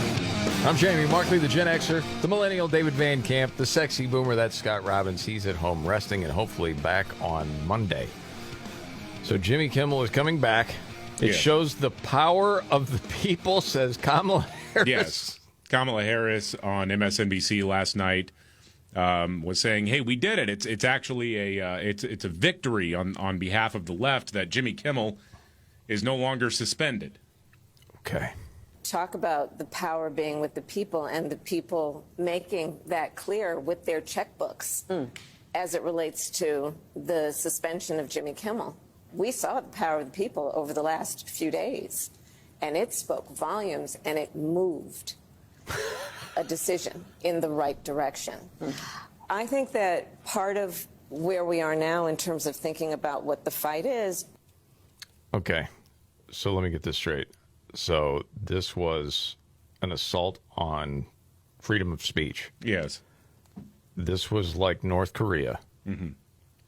This is how democracy dies. Yeah. It's what we were told from these overactors. All of a sudden, ABC says, yep, he's coming back tomorrow night. We've talked to him and, bad timing, but yeah, he's coming back. So these evil powers that be that were cowering to the FCC and the Trump administration, they're brave warriors now? Yeah. I Please, guess. it's a business decision. Right. It's what it always was. Well, just like two major carriers, Exactly. Sinclair and Nexstar, are saying, yeah, we're not going to air the show. And, I mean, it's just laughable that they're looking at this as some sort of moral victory because he wasn't. I kept seeing this. I know Trump said it too, like that he was fired. He wasn't fired. He was never fired. I thought he would probably come back. I think we all did. Yes. And to me, I'll say it again. I don't want him fired. I want, and I was talking to a buddy of mine about this a little bit last night, who really wanted Jimmy Kimmel to be fired over this. Like, all right, enough is enough. This guy's a loose cannon. My thing is, one of the hallmarks of the debate style of a guy like Charlie Kirk. Matt Walsh is very good at this too. Michael Knowles is certainly very good at this as well. Is that they don't really shut people down. They let them share their bad ideas. And that's one of the ways that they've developed such a big following. So many others, too. Too many to count or too many to list right here. But certainly a guy like Charlie Kirk was so good at this. Like, he believed in what he was saying. He had a take on things. He had a stance on things. And one of the most powerful tools in his toolbox when it comes to debate was asking someone for more clarification of what they believe. And so for me, having somebody out there like a Jimmy Kimmel yapping only actually helps the side that I want to be victorious in this battle of ideas. Yeah. That's why I want Jasmine Crockett out there as much as possible. Oh, yeah. Yeah, I was thinking of this clip, and I just happened to see it again because of you're seeing this all over the UK. It's migration has been a huge issue. And now you've got a way of life that's being completely changed. And people that are in power are honestly scared of the Muslim population in their country. And when Charlie Kirk was over in the UK and he's doing the show, and this wasn't so much a debate, but he was explaining why Islam is not compatible with the West. Now, I mean, that's a hot take here. Sure is. It's way hotter over there. But the way he went about it, I mean, he laid out the case and see if you could argue with it. You know, is macro Islam compatible with Western values? Macro. Of course it's not. There are three major reasons why. Islam does not believe in freedom of speech. Islam does not believe in freedom of religion. And Islam does not believe in separation of mosque and state. Those three things are antithetical to the West. In a Muslim-majority country... And before he goes on, that's not hateful to say. He's just laying it out there. It's uncomfortable for some people. Oh, for sure. Because they don't understand what he means when he says macro. Part of it, yes, but he lays it out. Most Muslim-majority countries, you cannot criticize the Prophet Muhammad. In most Muslim-majority countries, you do not have the same robust freedom of religion protections. And finally, whereas we in the West are very careful to try to intermix religion and state, they are commanded to actually go into the state and try to change the state to be more Islamic around the core pillars of Islam. And the last thing I'll finally say is I cannot see a single Western country that has become more Islamic and has become a better place to live that is happier or freer. By what metric? Just happiness, quality of life? Everything from quality of life, from cultural cohesion, from whether people want to live there, from prior to the native-born fertility rates. Again, people watching this will say is your criticism of the religion itself or not Muslim people? Because there are British Muslims who have been born here. You don't have to caveat it all the time. I know you guys have to because you're British and all that. A culture ceases to exist when you don't have unified language, when you cannot talk to your neighbor. I'm not discounting that there are good individual Muslims. The question that we need to reckon with the West is Mohammedism compatible with the teachings of Blackstone? Is it compatible with the legacy of Wilberforce? All right. And the great thinkers that have come from this country? And I will say, no, there's a reason why when you go to these Islamic countries that you're not going to see the equal protection of rights, that you do not believe in universal human equality, that you do not believe the same things that we believe in the West. And I think it's suicidal to import millions of them. Yeah, and you know what, just on a passing point on that, most of the time, as far as I'm concerned, it's not even multicultural. Because there was an example there was a school a few months ago during Easter which cancelled Easter celebrations out of respect for other faiths. So it's not as if the word multi... Imagine that for a second. Yeah. We're going to cancel Easter because we don't want to offend anybody. Yeah. That's crazy. Here's the end of it. Multicultural and multi-diverse doesn't include Christianity. No, and again, this is the red-green axis, and Britain is at the forefront of this. You have the Marxists that have infiltrated your government and the Islamists that are coming to your country. And when they combine together, they both agree on one thing. They have huge disagreements on a lot. They hate the West, and they want to see it broken. Okay, we're finished. Yeah. Okay, we're finished with that. Let's move on. That guy doesn't want to get thrown in jail. Exactly. That's the thing, man. And we do a lot of times take the freedom of speech for granted. And I was thinking about it the other day. How many times? I mean, we couldn't be on the air in the UK. Oh, heck no. No. There's just absolutely no way for a number of different reasons. I don't know how many times you've actually sat back and thought that in your head, but it just came to the forefront. And I'm like, oh, yeah, there's no way. That's why we should absolutely appreciate this country for what it is. My goodness. All right, that time of the show. Go around the table. May not be the biggest story out there, but certainly caught your attention. What's your story here, David? I thought this was really funny. Senator Scott Wiener, he's a really bad guy in California. I mean, there's a long history of him, especially with sort of the groomer stuff. I was going to say, if he were to be called groomer, you would understand it? Yes. Well, he also championed an effort to say that it shouldn't be criminal to knowingly give somebody AIDS, because he says that having that or having civil or criminal liabilities attached to that is homophobic. Because apparently in his world, and he is a gay man, apparently in his world, gay people have no choice but to knowingly infect their partners with AIDS. It's bizarre. That is a darkness in the heart. Holy mackerel. He was reacting to the news that even though ABC has unsuspended Jimmy Kimmel, Sinclair and Nexstar, for example, are saying, no, we're not going to carry the show. We need to know that he's not going to fly off the handle. I'm sort of just reading between the lines there. They didn't explicitly say that, but to me, I think that's the business decision. That's the vibe. Their audience is ticked off, and they've heard from them. So Senator Scott Wiener out of California says, we need to break up Sinclair now. so much for freedom of speech and media. Yeah. Weird.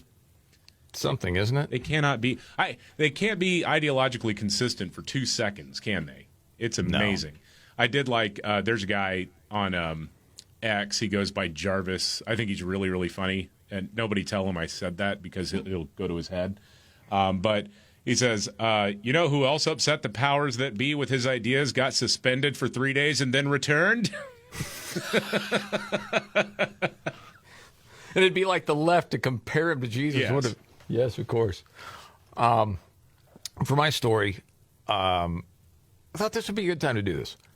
I don't know if you happen to see Andrew Colvett. He was Charlie Kirk's producer. Mm-hmm. He was on Fox last night, and he was asked the question, what do you think Charlie Kirk would have thought of this memorial that happened Sunday in Arizona? Mm-hmm. And I thought his answer was great. He would have been blown away. Tyler Boyer, who runs the C4 for us, shared a text chain from 2021. And he put in it, he said, this is my vision. And it was a picture of stadiums full of people, because at Turning Point, we were sort of known for these big events, but Charlie was always dreaming bigger. And for those of us closest to him, we knew that his vision had just become reality. And it's tragic that it happened this way, but it was also beautiful for the country. And I know that Charlie would be marveling at the harvest. He would be so proud at us pointing to God and us holding vigils and praying and seeing the world's most powerful leaders coming to Phoenix to honor him and to lift up the name of Jesus. It was truly remarkable. I know Erica was blown away.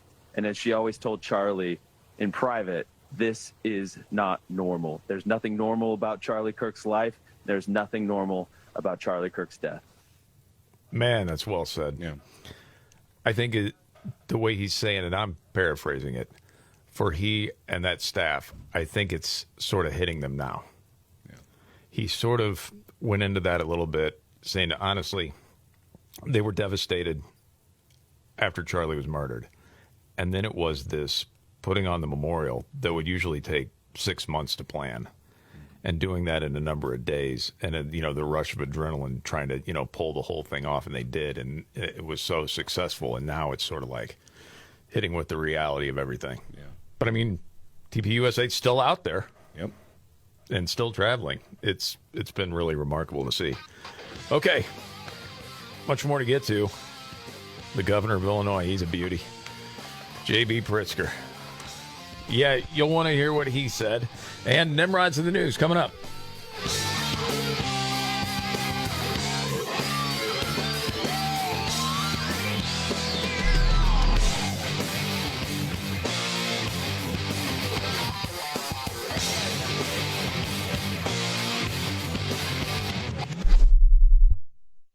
Do you you have 3 ex-wives and your current trophy wife wants a life insurance policy 3 times the size of the policies you had to purchase for your previous mistakes? If so, you need to call Big Lou at Term Provider, 800-859-3220. Big Lou is intimately familiar with your problems, and if you're 50 to 60 years old and in reasonably good health, a $1 million policy should only cost about $100 to $200 per month. Big Lou may have a solution for your previous policies as well. You may even save enough money to lighten the load on your new $1 million policy. Remember, call Big Lou. He's like you, except he's only on number 2. Call Term Provider at 800-859-3220. That's 800-859-3220 for $1 million in term life insurance that you can live with. Call Big Lou at 800-859-3220. 800-859-3220. Wesley Financial Group is not a law firm. Hi, I'm Chuck McDowell, the timeshare cancellation guy. In 2011, I founded Wesley Financial Group with one goal in mind, to help honest folks out of their timeshares permanently. Today, I run Wesley with my 2 sons, a real family business, treating every client and every employee like we'd want our own family treated. That philosophy has helped us grow into the largest, most trusted timeshare cancellation company in the United States. Fortune magazine even recognized us as one of the best places to work. Why? Because we genuinely care. In fact, some of our former clients were so moved by their experience working with us, they joined our team so they could help others to timeshare freedom. If you're stuck in a timeshare, give us a call. Let our family help your family. Call Wesley now for your free timeshare exit kit. 800-885-7700. 800-885-7700. That's 800-885-7700.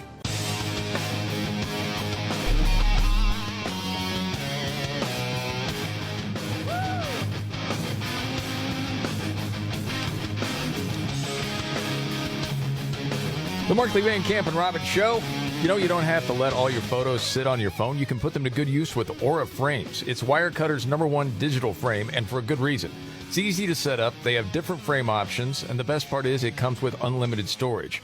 All you need is the free Aura app and a Wi-Fi connection, and you can upload as many photos and videos as you want year-round. I notice that sometimes when your kids are irritating you, but then they're a little ways away and you see all these pictures come up, you're like, okay, I do love them.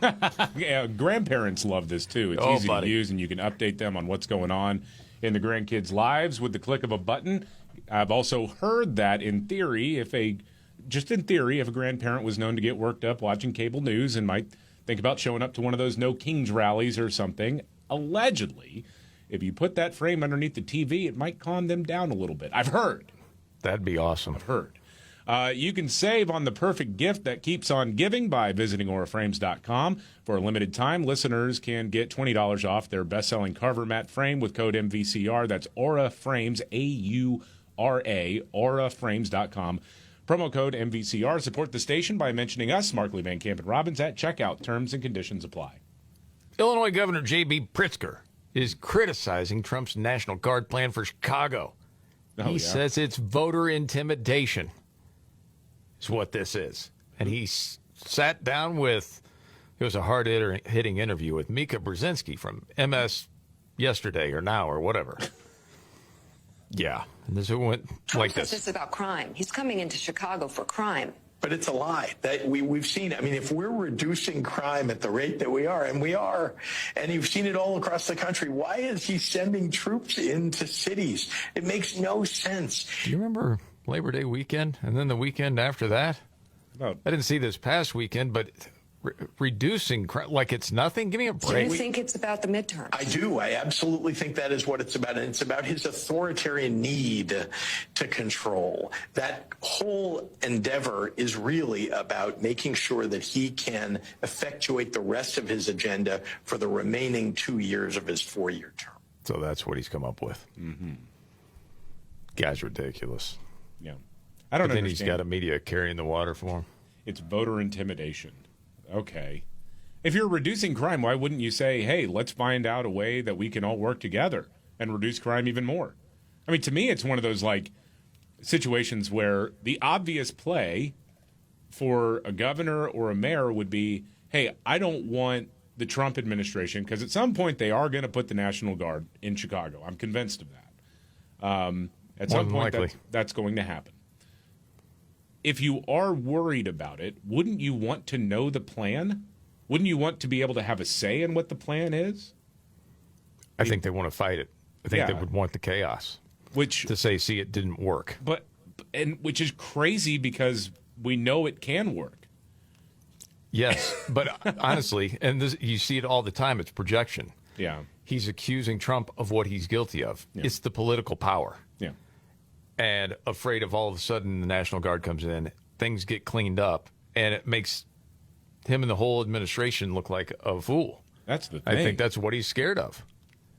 But I guess we shouldn't be surprised. So that's the update on that. And now we get to Nimrods. When the going gets tough. Damn it, this is too hard. The dumb get dumber. All right, Ian. It's Nimrods in the News on the Markley, Van Camp, and Robbins Show. I love the poorly educated. All right. Nimrods in the News. We go to Pennsylvania, where a dude from Orwigsburg is driving around in this old Saturn. Gold Saturn. Exhaust. It's making all this noise. Calling the cops. Off-duty cop called in and said, you'll know it and you'll hear it when you see it. So they find this guy, and it's your traffic stop. Why are you stopping me? Well, it's because of the exhaust in his car. Do you have a driver's license? And so gives him the license. Now, the guy's real name is Christopher McCrae, but he gives him a fake ID. And on the license he gave him, the name is John Matlin. So he's like, can you give me your date of birth? And he goes, well, what is my date? 9/20/72. Nope. Gets the wrong date. It says, how do you spell your last name? Oh, no. He couldn't spell the last name on that ID either. So he got himself in a bunch more trouble, and that's Nimrods in the News.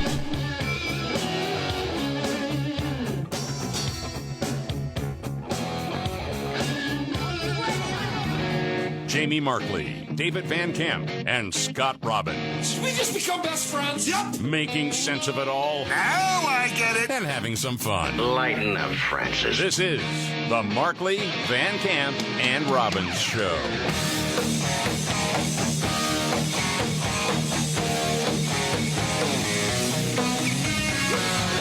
The Markley, Van Camp, and Robbins Show. Jamie Markley, David Van Camp. Scott Robbins out resting, back next week. At least that's the plan. Okay, so Trump speaking to the UN and telling the truth. Yeah. He's talking about insane energy and immigration policies in Western Europe and how it's really destroying the continent and making everybody's life worse. It's true. Yeah. Europe, on the other hand, has a long way to go, with many countries being on the brink of destruction because of the green energy agenda. And I give a lot of credit to Germany.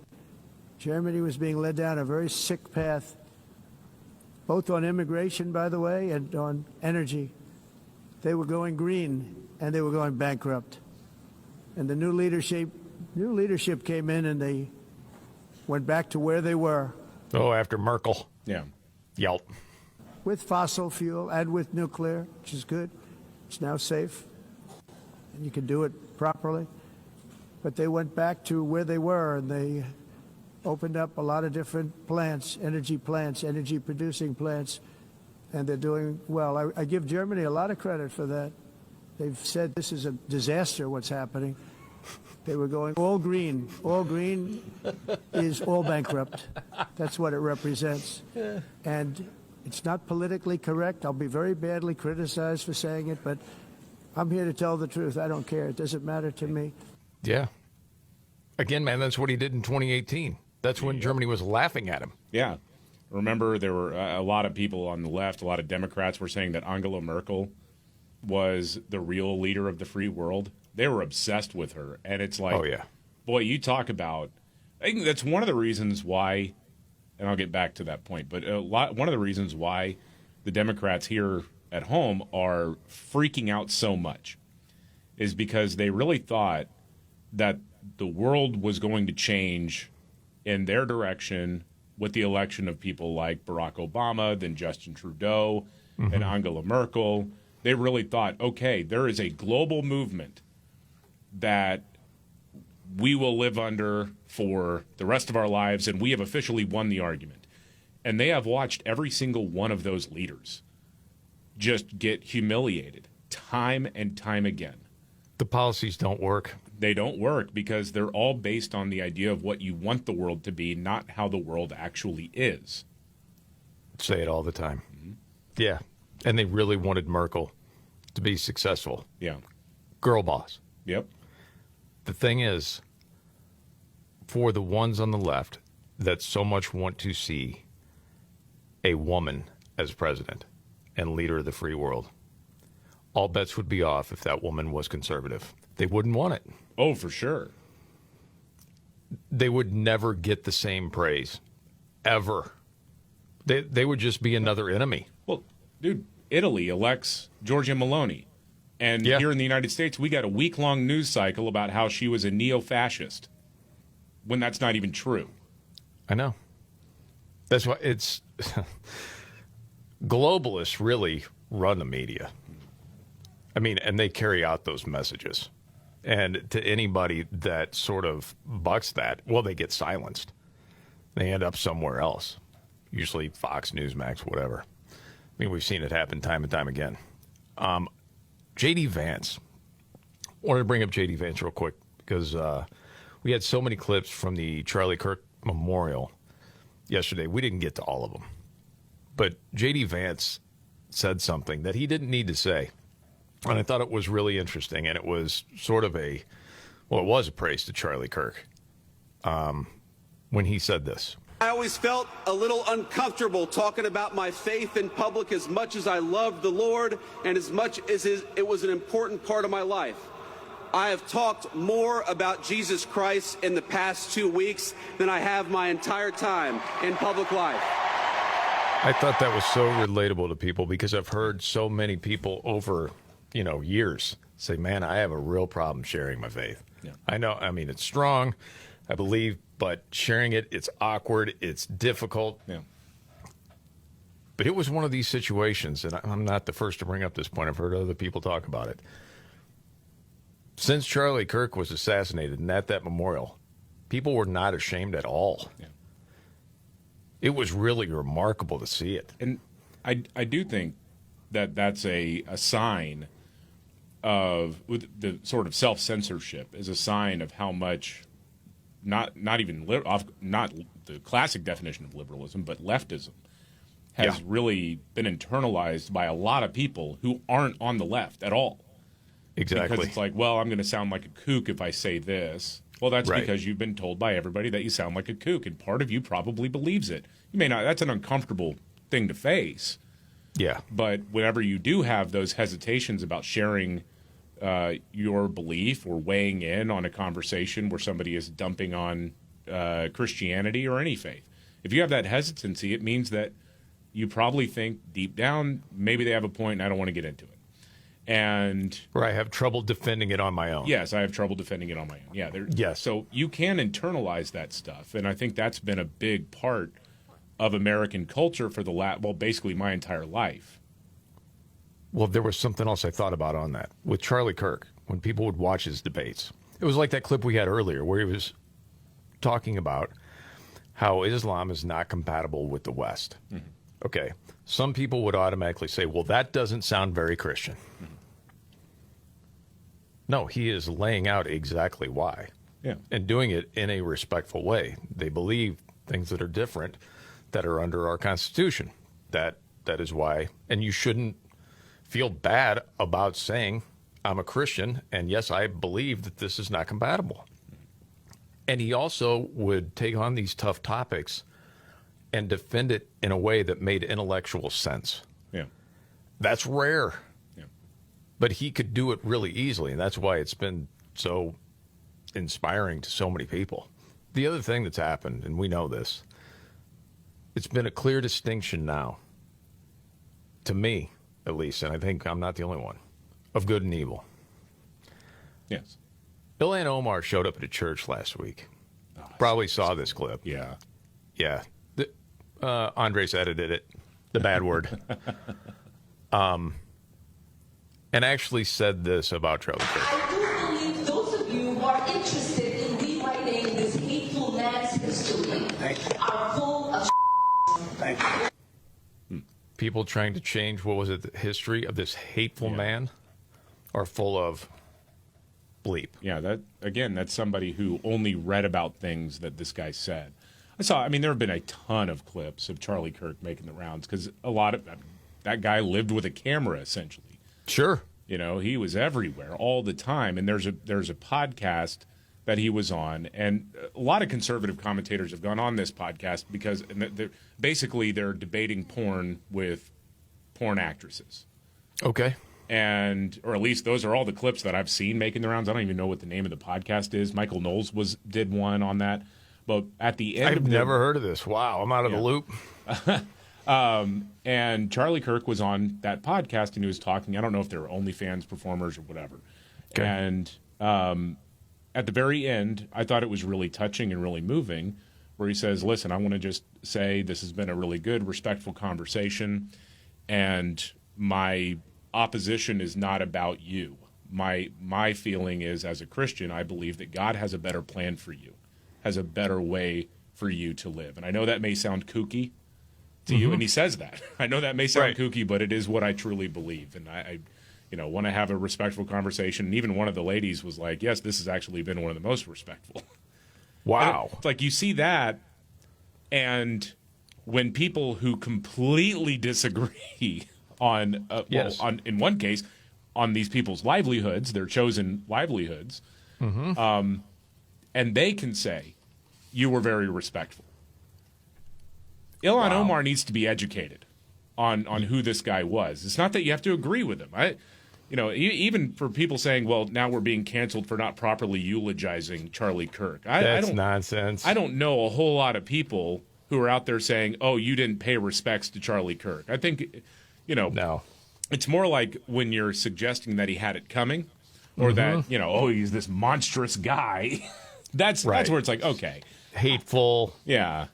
Yes, divisive, all those sorts of things. And it was AOC that was talking about, yes, he's uneducated. Mm-hmm. I don't know if you happen to see the piece from David Strom at Hot Air talking about all the people, especially on the left, that were watching what's been going on over the last couple of weeks, and they don't understand the culture. Have you heard this talked about at all? No. Okay. So what he is saying is he looks at these people that have been posting, like this one person, I've spent half of my adult life living in one foreign country or another, and I don't think I've ever felt so estranged from the surrounding culture as I am from the aesthetics and sensibilities of this movement. Talking about MAGA. Yeah. Of course, David Trump said, perhaps that's a good indication you should refrain from commenting on American politics. Oh, yeah. And then was a Lauren Chen said, the right-wing world is totally alien to liberals. But the inverse is not true. Right-wingers are deeply familiar with left-wing culture, symbolism, and customs. We have to be because the left controls all the major institutions, which is true. Because this guy, Dan Williams, had posted, watching the Charlie Kirk Memorial, I'm struck by how extremely culturally distant I feel from this world. Everything about it feels alien. The aesthetic, symbolism, music, rituals, mythology, gurus, ideas, and norms. It feels like being exposed to the cultural and symbolic, I forget what else he says there. Gets cut off. Someone else said it's alien to the English at this point. They cannot relate. They've never seen people like this. No. And then you had the other kooks trying to say this was very much like Nazi Germany. Oh, yeah. This memorial. Dude, that's unhinged. It is unhinged. And, yeah, I think it is. I think that's a very interesting way to look at it, about how they're just not familiar with this at all. And it's important to also note that in the wake of this brutal, very public assassination, the only people who are committing violence are people on the left. It's true. I'm just talking about the last couple of weeks. I mean, yeah, it's bizarre to me. They just don't understand that if one of ours gets killed like that, we're not, businesses aren't boarding up. Exactly. They're not worried about it. Right. Yeah, you can see the contrast. All you got to do is pay attention. Okay, also saw this. Think about this. You're a bit of a foodie, David. Okay. Biggest disappointment once you tried it. The hype was there. They talked about it. You tried it. You're like, what? I don't get it. Yeah. What was it? Just in general, French cuisine. Okay. You hear like, oh, it's fine dining. It's like it's butter and maybe black pepper. It's weak. I knew I'd get a strong opinion. That's why I asked. Different people said truffle, oil fries, Dubai chocolate, the McRib. The McRib was a disappointment to me, I'll be honest. It was kind of gross. Someone said those gigantic smoked turkey drumsticks you get. Like at a fair, but I love those. I thought they were fantastic. Yeah. I thought that was worth it. I thought for sure you were going to say In-N-Out. Well, In-N-Out. Oh, well, yeah, that's just. In-N-Out is disgusting. See? The Whataburger people, the In-N-Out people. I mean, you get these different burger people, and they'll go at it. The Steak and Shake people come in, and it's like, take a seat, Junior. You don't even belong in the conversation. Couple of news updates to get to. Verdict reached. We'll get to that. 5 stories we're watching today.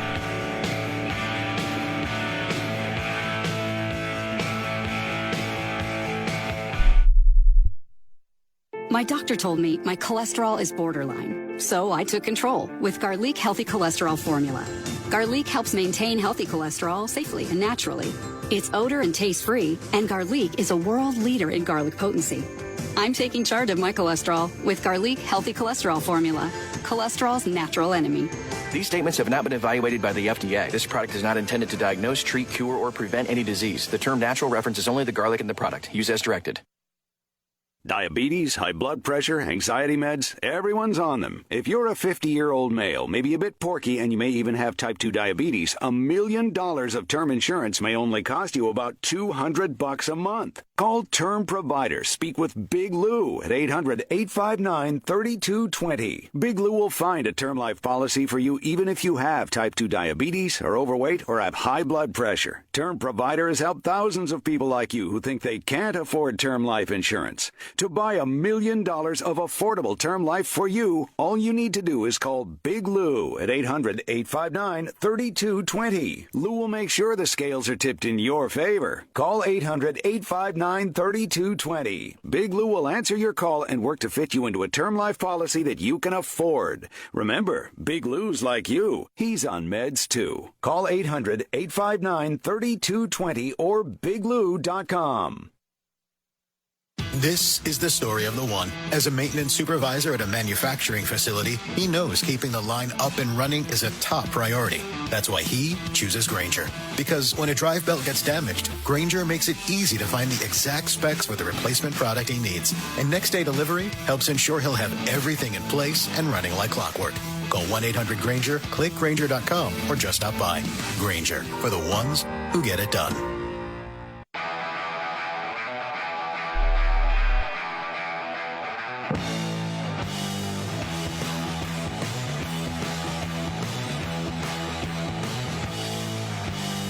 The Markley, Van Camp, and Robbins Show.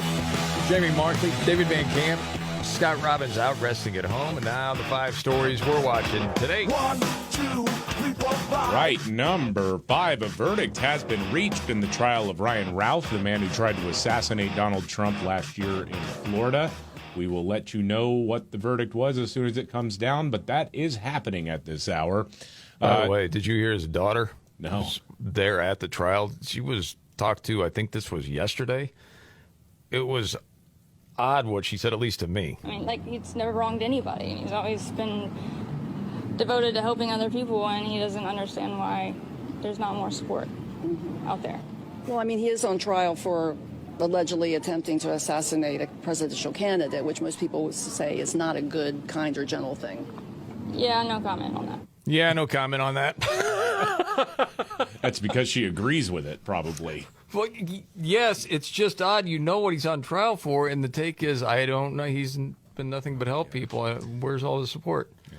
Number 4, President Trump went to the United Nations, and he went after him hard, saying, you're not living up to your potential.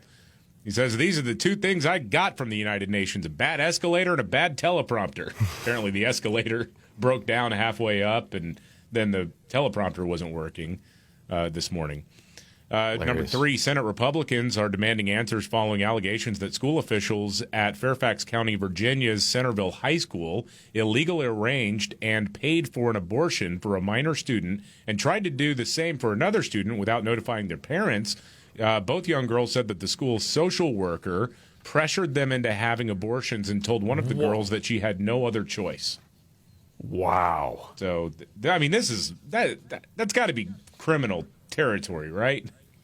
100%. I mean, come on. This is ridiculous. Number 2, Jimmy Kimmel back on the air tonight after being suspended for offensive comments about Charlie Kirk. However, 2 major TV station owners, Nexstar and Sinclair, say they will not be airing the show. And then one, while all these people are, wrenching their garments and all of that over Jimmy Kimmel, I wonder what they'll say about this. Google has admitted that it caved to pressure from the Biden administration to censor thousands, if not hundreds of thousands of people on its platforms. All right. So we got a few other updates to get to, and we got a little bit more time. Kamala Harris on The View was asked if there was one thing that lost the election. You got to hear the answer. Can't wait to hear the answer. Yeah, it's something. I saw, there was all this talk about the Tylenol story with, links to autism, all that. There was a different story I saw at Fox talking about the autism spectrum in adults has commonly overlooked symptoms. It's kind of wild. Have you known anybody as an adult that was then diagnosed with a form of autism that has gone their whole life and didn't know it? Yes. Because there was a pro golfer that talked about it, and it was a week ago. Dude I have known for a while does a podcast and has me as a guest. We were talking about Cheap Trick, but said, he had no idea, but was diagnosed that way. It's kind of wild. This is the Markley, Van Camp, and Robin show. But you wouldn't know it from knowing that person, but, talked about some sort of, I don't want to get too personal into it, awkwardness or, touches of OCD and things like that. It wasn't diagnosed that way. Right. But you knew someone too. Oh yeah, I've heard of this and know people. Well, know one person who as an adult. And I think it's because you're not really it depends on how old you are, where especially now in schools, they're looking for that when you're in kindergarten. Yes. And so as an adult, you probably didn't go through that if you are in your 30s or 40s or 50s now. Yeah, that is true. Well, man, we could get into a whole conversation here. We'll get the updates and much more straight ahead.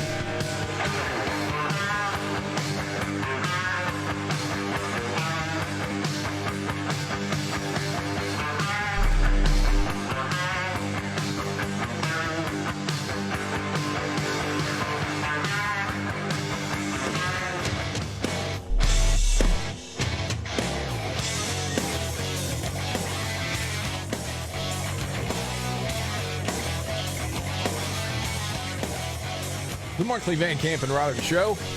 I'm Jamie Markley, Gen Xer. The millennial David Van Camp. The sexy boomer Scott Robbins is resting, back next week. News update, David Van Camp. Ryan Routh, the man who was on trial for trying to assassinate President Trump last year in Florida, has been found guilty on all charges against him. He is facing life in prison.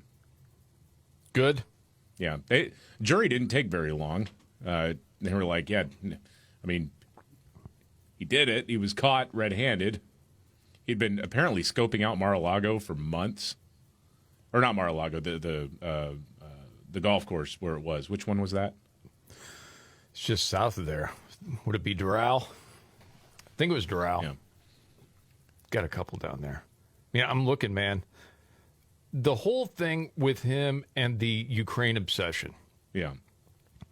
And going back and forth and then fixated on supporting Ukraine. What did that have to do with this, if anything? Yeah. Well, where did this guy get all his money? Yeah, right. That was the big thing. Where does that money come from? He was in real estate for a little while, but then he was broke, and then it doesn't make any sense. So, there'll be more on that later. Kamala Harris is out doing the book tour. Was on The View today, and it was Anna Navarro that asked the question, roll it. Nope. Right back. she's asking what was it that lost it. Ultimately, if you have to pin it down to one thing, what was the primary reason, do you think, that you lost? There are many factors, I think, that played into the outcome of that election. But I think probably one of the biggest in my mind is we just didn't have enough time. You didn't have enough what? time. No. She says it was a matter of time.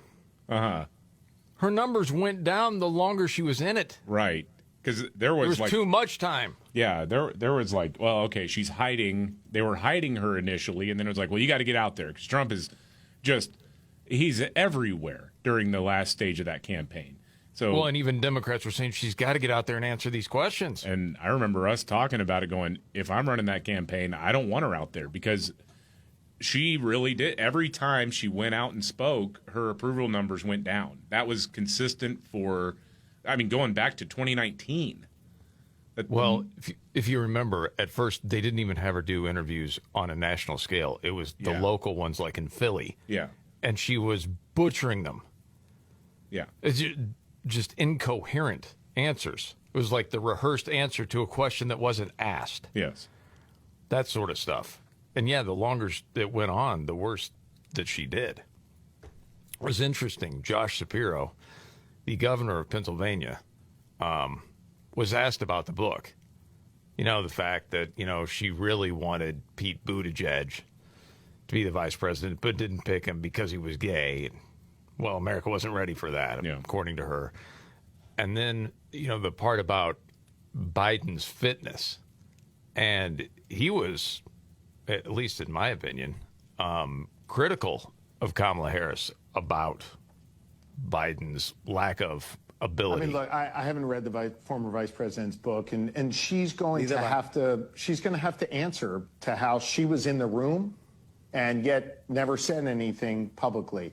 I can tell you that I wasn't in the room, but when I was confronted with engagement with the former president, in looking at it simply from the perspective of how's he doing in Pennsylvania, could he win Pennsylvania? And I was very vocal with him privately and extremely vocal with his staff about my concerns about his fitness to be able to run for another term. I believe in talking directly to the individuals, not running around and talking to the media. Interesting. Because people went to the Wayback Machine. I was going to say. After the debate. After the debate. And what did Josh Shapiro have to say then? I acknowledge he had a bad night in the debate last night. It doesn't change the fact that Donald Trump was a bad president. And certainly we need to be crisper in delivering that message. Well, I would just say to Democrats, stop worrying and start working. We all have a responsibility here to do our part. I mean, you could say, look, what else are you going to do if you're a surrogate for the campaign, if you're trying to get your party in a position of power to maintain some level of power? I understand that's just politics. It's how it works, right? Right. But when you're a couple of years or a little more than a year later and you're like, I believe in talking to people directly. Yeah, you didn't talk to people directly, though. Right. And if you did, saying, I'm questioning the guy's fitness. Yeah. Why would you ever agree to go out and be a surrogate? Right, exactly. You could just say nothing. 100%. But he didn't do that. No. Boy, there's so many frauds. Oh, I mean, we already know this, but still. Yeah. When you see it like that, it's something, man.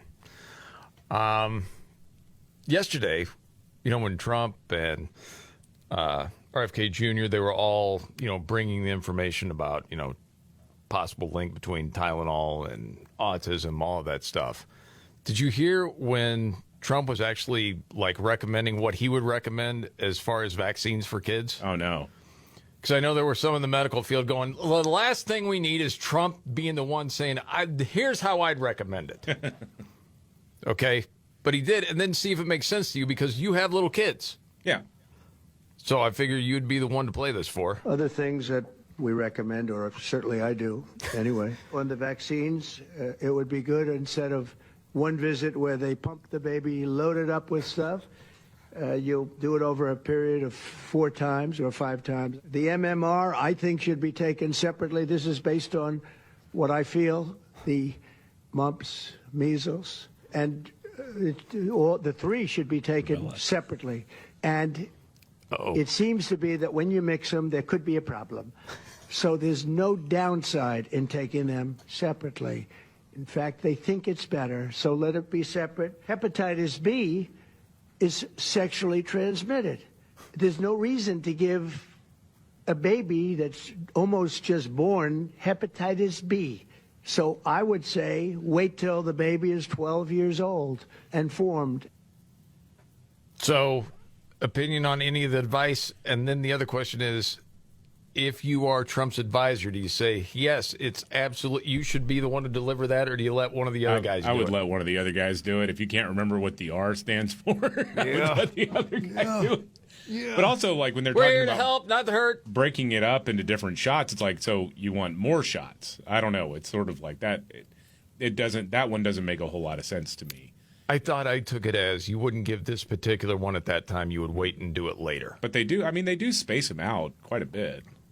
Okay. I mean, it's a lot of visits. It's like, you know, you got your 1 month, you got your 4 month, 6 month, whatever it is. But they're just trying to sort of minimize the number of times the baby gets jabbed.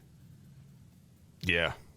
Well, the other report out there was they think that they can, advise this other medicine to help with autism. I don't know if you heard anything about that. I've heard rumblings about that, yeah.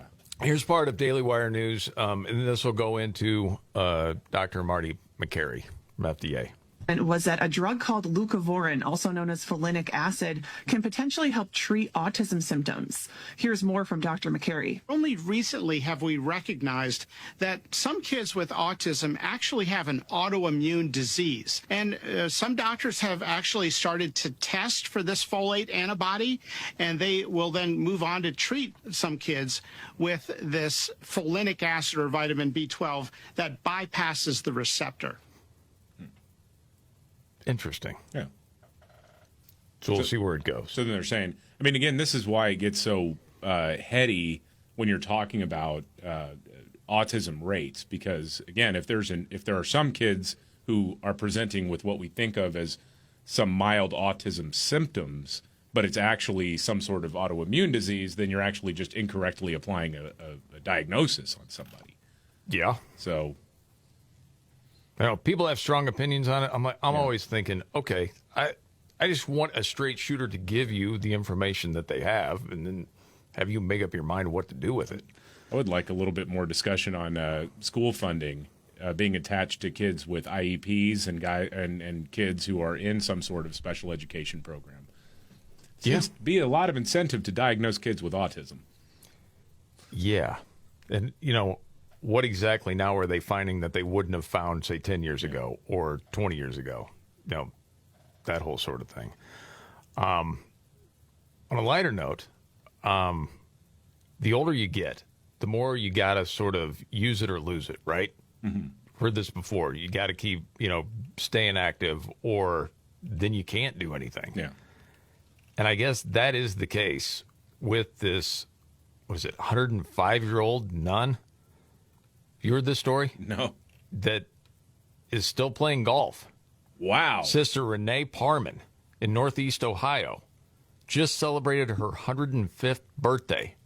She's been playing for 60 years. Man. Yes. And this is her talking about her love of the game. I drove the cart, and they said to me, well, why don't you take a chance and just do it yourself there?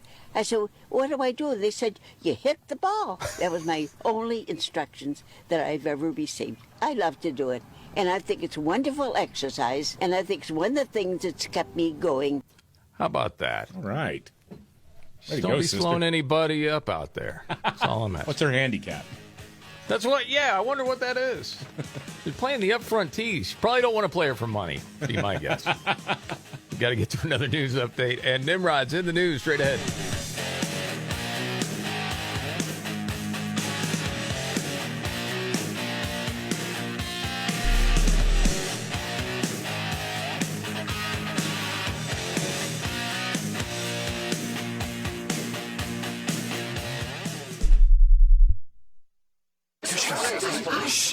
Surprise! Your expenses this month were way higher than you expected. Also, you forgot to renew your website domain, and now you're in a bidding war. You should see the look on your face. At Progressive, we know small business owners don't usually like surprises because they cost you money. But a good surprise that could save you money? Getting a commercial auto quote from Progressive. Plus, the fridge died in the break room, and now everything smells weird. All right. Surprise yourself. See if you can save in as little as 8 minutes at ProgressiveCommercial.com. Progressive Casualty Insurance Company and Affiliates.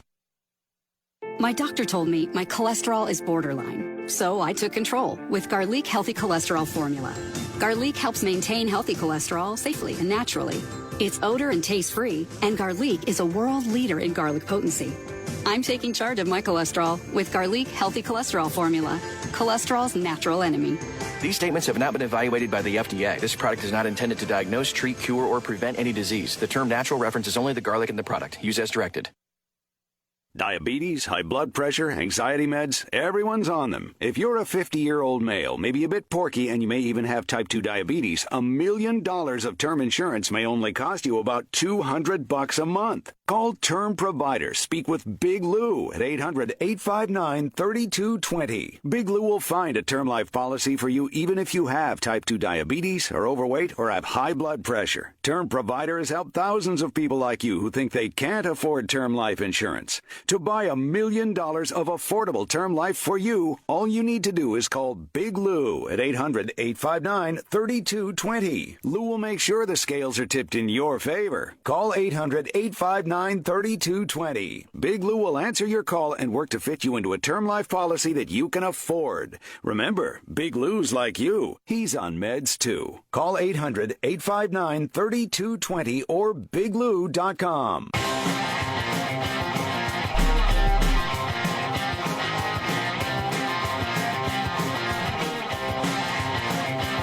All right. The Markley Van Camp and Robbins Show. Jamie Markley, David Van Camp, Scott Robbins home resting, but still here in voice. That is right, and my computer just froze up. He'll be talking about prize picks.